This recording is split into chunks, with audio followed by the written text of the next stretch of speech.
All right, everyone. Hope you're having a great day. Just a quick update here from the MOA broadcast, the Make It Out Alive broadcast. For those of you not familiar, you can find more info at gearconvoy.com. You can also find it on Apple and Spotify and so forth, the Make It Out Alive broadcast with Sam Wilson. If you're watching this video, you're probably already aware of that.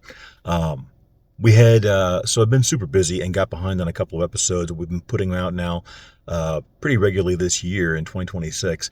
And we should be able to start getting video episodes available again soon. Probably starting next week with next week's episode. Now, the video episodes go up first to our Patreon page, and then after a while, the video will get uploaded to the Spotify account. And that right now is the only two places you can get the video episode where you see us talking or see me talking or whatever guest I may or may not have that day. And as opposed to just the audio only, which you get on YouTube and through the RSS feed and so forth, and on the website Gear Convoy. So looking forward to that. Going to be doing a few different things. Had to simplify the video process. The problem was to do that 30 to 45 minute video episode. It wound up just taking too much. Had to set up backdrops. Had to do, I did the video episodes out in the shop. So I had to get the shop heated up in the wintertime, and which was, if I wasn't working in the shop that day, it takes 20, 30 minutes plus fuel and electricity and all that kind of stuff just to turn it off again when you're done. And then, of course, had to get the audio and the video produced and edited together. So I believe I've got a better solution going forward. We're going to try it out and see how that goes from there. And again, the video episodes will be available first to our Patreon subscribers because they help to support us. And then after a while, they will get uploaded along with the audio on Spotify. It's too difficult to get all of these platforms.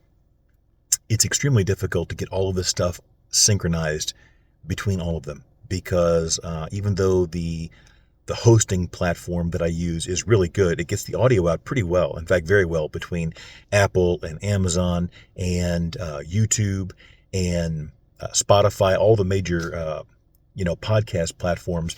When you start adding video, it also syncs right to the Patreon page as well, the audio versions.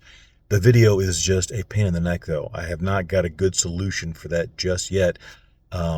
As far as getting it out on multiple different platforms, because I have to individually upload that video every single time. And that being an HD video, it can take between 30 to 40 minutes just to upload.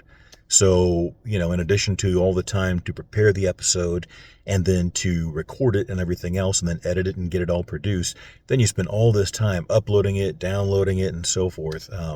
So it's just really a pain in the neck.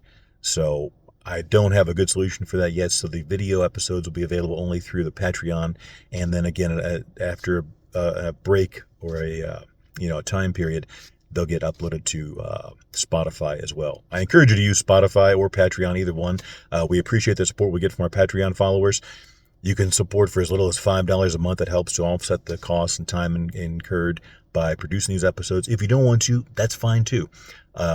But Patreon and Spotify are both great platforms, had very good success, and they're pretty easy and straightforward to use. So one of the things I wanted to talk about in this episode, though, because we are based around a knife business and the outdoors and survival and preparedness, is steels. And we'll try and keep this fairly, brief. I'm not even in a shop right now. I had some things to get done. I wanted to do this episode here.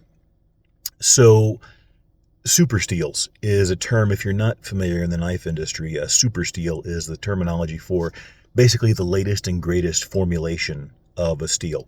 So when 440C stainless came out, started getting widely used probably 40, 50, almost 60 years ago, give or take, somewhere in there, it was a super steel. Prior to that, most stainless steels they were very problematic. They didn't really give the performance that was ideal. So 440C came along, and even though the heat treat and other things weren't, quite dialed in just yet, it was head and shoulders above almost everything else. Then, throughout the years, various other steels came along as they continued to work with this air hardening class, primarily of steels. You got VG10 and ATS34 and BG42 and so on and so forth. And then you went through the CPM series, the crucible particle metallurgical steels, the powder steels as they're called, which I happen to be a big fan of for a lot of applications. S30V, S35VN, CPM 154. They're all extremely similar in performance. The latest and greatest, or the hottest right now, probably still, and has been for several years, has been MagnaCut. Now, and I think they got another update to that coming out soon, or it may already be out. I don't know. The point I try and that I want to make, though, is I get this question a number of times. Why haven't you used, why don't you use MagnaCut? Why don't you use this steel, that steel? You do get some performance upgrades out of a number of these steels. Don't get me wrong. However, most of the time when you buy a knife, a factory knife, a manufactured knife out of one of these steels, in no way, shape, or form, in most cases, has that steel been optimized with heat treat, edge geometry, grind type, edge thickness, and a number of other factors. And the easiest way to put it is, if the steel is not optimized, if the whole package isn't optimized, you're not going to see the benefits of that quote-unquote super steel. So let me put it like this. If you take the latest and greatest steel and you leave the edge too thick and the grind is not high enough or not, thin enough, and you run it softer than it should be to optimize it, it doesn't matter how awesome the steel is, you're not going to be able to extract anywhere near all of the benefits out of that steel. Okay, I've been using CPM 154 for years. Yes, I could upgrade, and if I do another run in the production series, I probably will upgrade at some point, just because why not? And people do buy knives based on the latest and greatest materials, whether they're going to use it or not. But the point is, I optimize my knives. The grind is the proper grind. The edge is very thin and aggressive. The hardness is appropriate for the intended use and for the steel and the strength and durability curve on that knife. So if you're just buying a knife or not buying a knife based on the super steel or the material alone, there's an excellent chance that you're still not getting and extracting all of that performance and getting the latest and the greatest.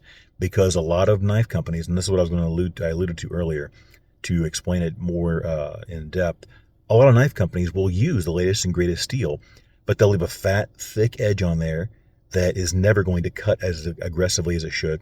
They'll run it at a lower hardness so that it is easier to produce. It doesn't wear their grinding machines and equipment down as much, and they'll leave it thicker and less aggressive all the way around because they want to prevent warranty claims. Okay, which I don't entirely blame them, but you're not really getting, the most out of that knife or that steel because you're just buying the steel. So hopefully that makes sense. Like I said, at some point I probably will go to the MagnaCut, but I'll tell you this is one of the reasons why I don't like to get into a lot of these debates about steels online, because most people, they have no idea.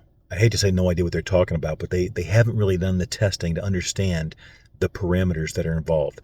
And I'll tell you, I'll put it like this. I've done double blind testing before. Okay, double blind testing is whenever you, not only do you not tell somebody what they're testing, you actually tell them it's not a lie. You're telling them it's something else. You're like, all right, this is steel A or B, and you're gonna go test it and see how it does. When really it's steel C, and it's not being dishonest, because what you're doing is you're correcting for bias. Okay, and it's not like that it matters anyway. That part doesn't get published, just the results. But I have done double blind testing where I tell somebody, hey, this is the latest and greatest steel, and this over here is a far inferior steel, but I want you to go ahead and run them head to head and see how they do, perform the exact same tasks and so forth. And in many cases, they found the inferior steel did better, whenever I knew for a fact that it was vice versa or whatever. So, confirmation bias and other types of biases they're very difficult to correct for. And the point is, in some of the independent testing that I have done on multiple people with multiple knives and a sample size of, anywhere from 2, 3, 4, or 5, a sample size of 1 is basically worthless. But I'll tell people, hey, this is the greatest steel, the latest and greatest super steel, and this isn't something they paid for. This is something they're strictly testing. And tell them, hey, this is the latest and greatest, and this is just regular old, good old 440C or CPM 154. When in reality, I've given them the 440C or CPM 154 and told them the other one was the MagnaCut one or whatever else. CPM 154 and 440C have beat a lot of other steels in these tests based strictly on people using them and giving me their results. And I've observed some of the tests personally. Some of them I've shipped the knives out and got them back and so forth. So my point is, it isn't the end-all be-all to get the latest and greatest quote-unquote super steel. You're much better off getting a good steel and then getting it optimized with proper heat treat, proper edge grind and primary grind, and grind type, hollow, flat, convex, whatever, and proper edge thickness or thickness behind the edge, what is it? TBE. Yeah. A thinner edged knife will almost always continue to cut far more aggressively than one that is, harder and a better steel and so forth, but it's thick. And that's another double blind test I've done with people. I've given them blades that aren't even heat treated at all, but are very, very thinly ground to the point of being still durable for the cutting task at hand. And they've come back, oh, wow, this thing just keeps cutting and cutting and cutting. So, it's not just as simple as what the steel is, but you got to realize a lot of that is done to infuse life into the knife industry and to continue to sell knives. And I'm not knocking that either. It is what it is. If we can talk about idealism all you want, but at the heart of capitalism is if you're not selling and making money, then it all goes away. So, there we go. That's kind of that. We'll leave it on that. And again, thanks for your support. And we'll be getting out more episodes of the MOA broadcast. And you can find the audio versions again on YouTube, the Gear Convoy Wilson Custom Knives channel. If you look up Wilson Custom Knives on YouTube, you'll find it, or Gear Convoy both. The easiest way is go to gearconvoy.com, and there are links at the top for all of this stuff. And otherwise, thanks for your support, folks. We appreciate it, and have a great weekend.